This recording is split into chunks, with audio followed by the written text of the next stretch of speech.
পরিষ্কার করে বলে যায় মিস্টার ডক্টর ইউনূস আমাদের ইন্টারিম গভর্নমেন্টের প্রধান উপদেষ্টা, আপনার জন্য আমি অ্যাডভান্স করোনা প্রকাশ করে রাখলাম, কারণ আপনি চিনেন না বাংলাদেশের মিডিয়া কি।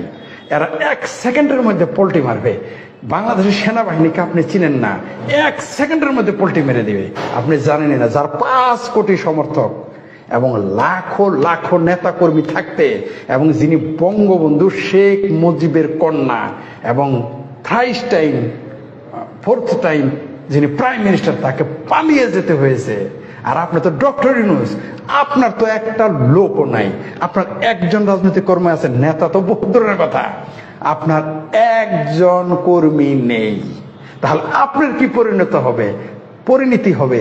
আপনি নিজেই এখন আমার চেয়ে, আপনার নিঃসন্দেহে আপনি আমার চেয়ে বড় পণ্ডিত, কোনো সন্দেহ নেই। রাজনীতিতে আপনি আমার ছাত্র হওয়ার উপযুক্ত না। আপনি রাজনীতিতে মিস্টার ডক্টর ইউনূস আপনি আমার ছাত্র হওয়ার উপযুক্ত না।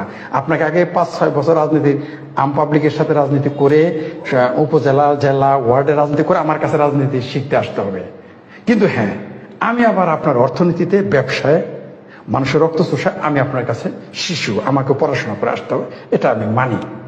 ঠিক আছে? আর আপনি যে নোবেল প্রাইজ মহামানব হয়ে গেছেন, এই বাল ছাড়লেন, আমার তো তার টাইম নেই। এগুলো আমেরিকারা বহুত পয়দা করে 5 সেকেন্ডের মধ্যে। কালকে আমেরিকা যদি আমাকে এখানে বসায় দেয়, আমিও আপনার চেয়ে বড় বালেশ্বর। সো আপনার ডক্টর ইউনূসের জন্য আগে আপনাকে আবারও বলি, আপনাকে আবার